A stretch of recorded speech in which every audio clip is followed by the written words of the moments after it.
Praise the lord. ప్రభువైన యేసుక్రీస్తు నామములో ఈ ఉదయకాలమందు మీ అందరికీ కూడా శుభములు తెలియజేస్తూ ఉన్నాను. ఈ ఉదయకాలమందు పరిశుద్ధ గ్రంథములో 84వ కీర్తన 6వ వచనము, వారు బాకా లోయలో బడి వెళ్ళుచు దానిని జలమయముగా చేయుదురు. ప్రియులారా, ఇక్కడ కోర కుమారులు బాకా లోయను గూర్చి ప్రస్తావిస్తూ ఉన్నారు. బాకా లోయ అంటే కన్నీటి లోయ అని మూల భాషలో చెప్పబడుతుంది. దేవుని బిడ్డలు దుఃఖమును బట్టి తొట్టిల్లు వారు కారు, వారు శోధనలో మునిగిపోవారు కారు. ఎడుచూచినను ఒత్తిడి ఉన్నా గాని వారు కన్నీటి లోయను నీటి బుగ్గగా చేసుకోవడానికి పిలువబడిన వారు. ప్రతి వారి జీవితంలో కన్నీటి అనుభవాలు ఉంటాయి. అందరము అనేక సందర్భాలలో ఏడ్చిన వారమే, అందరము శోకాల సంద్రాన ప్రయాణించిన వారమే. అయితే దేవుని బిడలమైన మనము కన్నీటిని సంతోషంగా మార్చుకోవడానికి ఎరిగిన వారై ఉండాలి. కన్నీటి లోయను నీటి బొగ్గగా చేసుకోవాలి. అప్పుడు దుఃఖము సంతోషంగా మారుద్ది. బైబిల్ గ్రంథములో కొంతమంది పరిశుద్ధులు కన్నీటి అనుభవాలను మనం గనక గమనించినట్లయితే, ఈ ఉదయకాలమందు మీరు ఏ విధమైన కన్నీటి లోయలో ప్రయాణం చేస్తున్నా, వేదన గుండా మీరు ప్రయాణం చేస్తున్నప్పటికీ దేవుడు దానిని ఒక నీటి బొగ్గగా మార్చాలి అని ఉదయకాలమందు ప్రభు యొక్క ఆలోచన. హాగరు ఒక ప్రార్థన చేస్తుంది. ఈ పిల్లవాని చావు నేను చూడలేననుకొని ఆమె ఎదురుగా కూర్చుండి ఎలుగెత్తి ఏడుస్తుంది. ఆది కాండములో 21వ అధ్యాయము 16వ వచనము నుండి. ప్రియులారా, సారే మాటలే విన్నాను, అబ్రహాము బారినైపోయాను అని వాపోతున్న హాగరు తన జీవితపు అంచునకు వచ్చినట్లుగా గ్రహించి తన బిడ్డను చెట్టు కింద పడుకోబెట్టింది. కొంత దూరం వెళ్ళి కంటికి మింటికి ఏకదాటికి కన్నీరు కారుస్తూ ఆక్రందన చేసింది. తక్షణమే దేవుని దూత ప్రత్యక్షమైంది. హాగరుతో మాట్లాడుది, భయపడవద్దు అని హామీ ఇచ్చిన తరువాత అక్కడ నీటి ఓటను చూపించింది. ఆ చిన్నవానికి నీరు త్రాగించింది. హాగరు కన్నీరు సంతోషంగా మారింది. ఎక్కడైతే కన్నీరు కాచిందో అక్కడే ఒక నీటి బొగ్గను చూడగలిగింది. ఆ బాకా లోయ నీటి మడుగుగా, నీటి బొగ్గగా మారింది. ఆయన నీ దుఃఖమును ఆనంద తైలముగా మార్చబోతున్నారు. నీ బాకా లోయను ఆనంద సంద్రముగా మార్చి నీ దుఃఖమును నిట్టూర్పును ఎగిరిపోనట్లుగా చేయబోతున్నారు. నువ్వు ఎక్కడైతే కన్నీరు కారుస్తున్నావో, ఏ విషయంలోనైతే కన్నీరు కారుస్తున్నావో అదే కన్నీరు నీటి బొగ్గగా, దీవెనకరమైన స్థలంగా దేవుడు మార్చబోతున్నాడు. Praise the lord. హన్నా ప్రార్థించింది.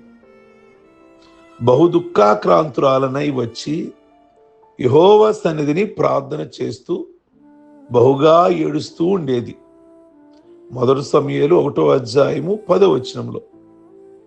స్త్రీ కోరుకునేది 2 వరాలు.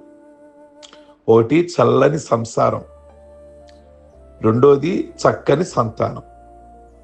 ఎప్పుడు కుటుంబం చల్లగా ఉండాలి, నా భర్త నా బిడ్డలు బాగుండాలి అని ఎప్పుడు ప్రతి స్త్రీ కూడా ఏ దేవుణ్ణి అయితే కొలుస్తారో స్త్రీ, ఆ దేవుణ్ణి ఎప్పుడు కూడా ఏ స్త్రీ అయినా కోరుకునేది భర్త పిల్లలు బాగుండాలి అని కోరుకుంటారు. సంతానం కూడా చక్కగా ఉండాలి అని కోరుకుంటారు. కనుక వీటిలో రెండోది హన్నాకు లేదు, సంతానం లేదు. యెహోవా ఆమెకు సంతానము లేకుండా చేసెను. ఓ ప్రక్కేమో సవితిపోరు, మరో ప్రక్కేమో ఇరుగు వారి యొక్క రకరకాలైన ఆటు పోటు లేక రకరకాలైన మాటలు, సంతానం లేదని సూటిపోటి మాటలు, బంధువులు ఎత్తిపొడుపులు, అసలు బిడ్డలు లేని వారిని మన సమాజం ఎంత చిన్న చూపు చూస్తుందో మనకు తెలిసిన విషయమే. సంతానం దేవుడు కదా ఇచ్చేది అని వాళ్ళకి అర్థం కాదు. అర్థం కాక ఎన్ని మాటలు మాట్లాడతారో. దేవునికి మనం లెక్క అప్పగించాలి అలా మాట్లాడితే సంతానం లేని వారిని. వీరందరి వలన హన్న ఎంతగానో కృంగిపోయింది. భర్త మాత్రము తన్ని అండగా ఉన్నాడు. మిగతా వారందరి వలన హన్న ఎంతగానో కృంగిపోయింది, తల్లడిల్లిపోయింది. ఇక లాభం లేదనుకొని దేవుని సన్నిధికి వెళ్ళి బోరుబోరున ఏడ్చింది. దేవుడు ఆమె ప్రార్థన ఆలకించాడు. ఈ ఉదయం నువ్వు చేస్తున్న ప్రార్థన ప్రభు వింటున్నారు. ఇశ్రాయేలు జాతిరత్నం సమూయేలు అనే వ్యక్తి ఉన్నాడే, యాజకుడు, అదే ప్రవక్త, అదే న్యాయాధిపతి, ఆమెలో నుండి ఉద్భవించిన వాడే. ఆయన సొంతులేని దానిని కుమారుల సంతోషం గల తల్లిగా చేశాడు. హన్నా కన్నీరు సంతోషంగా మారింది. బాకా లోయ నీటి మడుగుగా మారింది. ప్రియ దేవుని బిడలారా, ఆయన దుఃఖపడు వారిని క్షేమమునకు లేవనెత్తు దేవుడు. దుఃఖపడు వారు ధన్యులు, వారు ఓదార్చబడుదురు. మనకు కలిగిన ప్రతి బాధను, దుఃఖమును పోగొట్టి నాట్యముగా మారుస్తారు. ఈరోజే మీ కన్నీటి లోయను నీటి మడుగుగా మార్చే యేసయ్యను ఈ ఉదయకాలమందు మీరు ఆశ్రయించండి. ప్రియ దేవుని బిడలారా, తద్వారా గొప్ప ఆనందము, గొప్ప సంతోషము. యోబును జ్ఞాపకం చేసుకుందామా? నేను దేవుని తట్టు దృష్టి ఉంచి కన్నీళ్లు ప్రవాహముగా విడుచుచున్నాను అంటాడు 16:21.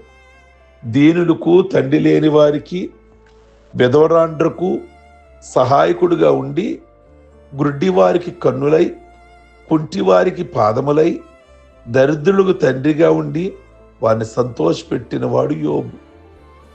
ఈరోజు ఆయనకి కష్టాలు వచ్చాయి. కన్నీరు ఏరులై ప్రవహిస్తున్నాయి. ప్రలాపిస్తున్నాడు. సర్వమును కోల్పోయి బిడ్డలను కోల్పోయిన అతడు భార్య నిందాస్పదమైన మాటలు బట్టి, స్నేహితుల మాటలు బట్టి దుఃఖపడుతూ ఉన్నాడు.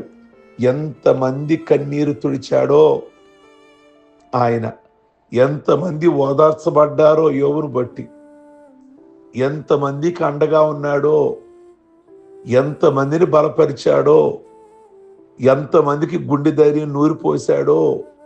ఈరోజు ఆయనకు అవన్నీ ఎదురయ్యాయి. ఆయన్ని ఆదరించువారు లేరు, ఆయన్ని బలపరుచువారు లేరు, ఆయన కన్నీరు తొడవడానికి ఎవరూ లేరు ప్రక్కన, ఆయన గుండె ధైర్యం చెప్పడానికి ఎవరూ లేరు.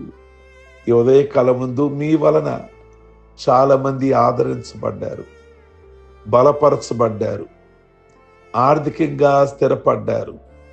కానీ ఈరోజు నిన్ను ఆదరించడానికి, ఈరోజు నీకు ధైర్యం చెప్పడానికి, ఈరోజు నిన్ను బలపరచడానికి, ఈరోజు నీకు సహాయం చేయడానికి, ఈరోజు మీ కన్నీరు తోడడానికి మీ ప్రక్కలేరు.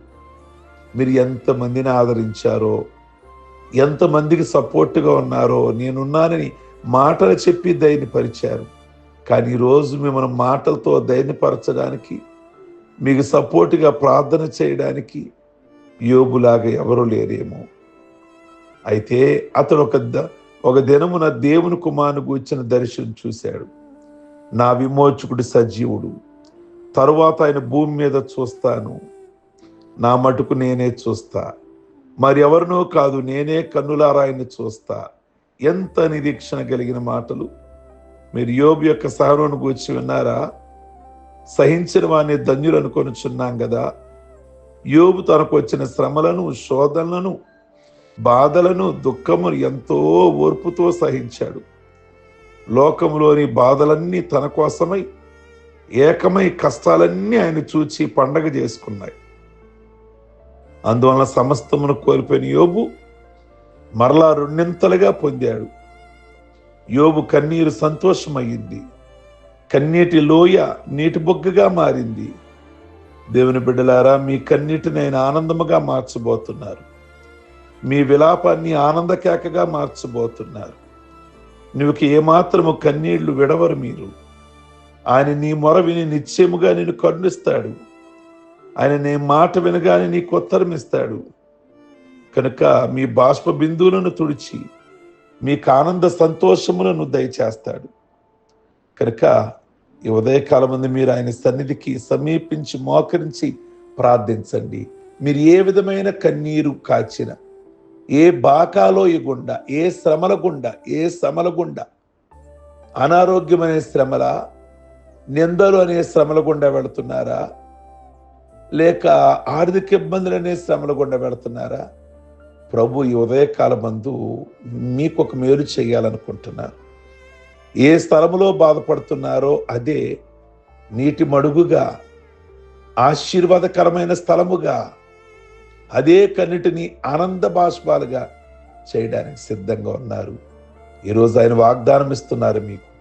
ఆ వాగ్దానం ఎత్తి ప్రార్థించుకోండి. ప్రార్థించుకుందాం. తలలు వంచండి. సర్వశక్తి కలిగిన తండ్రి, మీ కొందనాలు. ఈ ఉదయకాలమందు ఎవరి జీవితంలో బాకా లోయ గుండా, శ్రమల లోయ గుండా ప్రయాణం చేస్తూ ఉన్నారో వాళ్ళని రెట్టింపైన దీవెనతో, నీటి మడుగుగా, ఆనంద బాష్పములతో, సంతోషంతో నింపగలిగిన దేవుడివి. ఈ మాటలు ఈ ఉదయకాలమందు మా జీవితంలో నమ్ముచున్నాం. ఈ మాటలకు ఆమేనని పలుకుచున్నాం.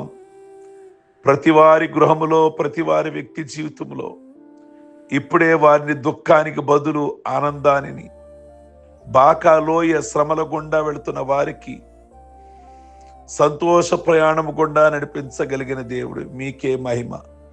అతి త్వరలో మీ బిడ్డలు మీ సన్నిధిలో సాక్ష్యం ఇచ్చే విధంగా నిలబెట్టుకోమని ప్రార్థన చేస్తూ ఉన్నాం. అలాగే ఈ దినము ముఖ్యంగా పెళ్లి రోజులు, పుట్టినరోజులు, రక్షణ పొందిన రోజులు చేసుకుంటున్న బిడ్డలందరినీ దీవించండి. ఆయుష్, ఆరోగ్యాలతో నింపండి. ఈ వారమంతట్లో ఉద్యోగాలు, వ్యాపారాలు, చేతి పనులు, వారి వాహనాలు, వాటి ద్వారా వారిని పోషించి భద్రతా కాపుదల దయచేయండి. మహిమ, ఘనత, ప్రభావాలు పొందమని యేసయ్య నామములో అడుగుచున్నాం తండ్రి. ఆమేన్. God bless you. ప్రభు మిమ్మల్ని దీవించును గాక.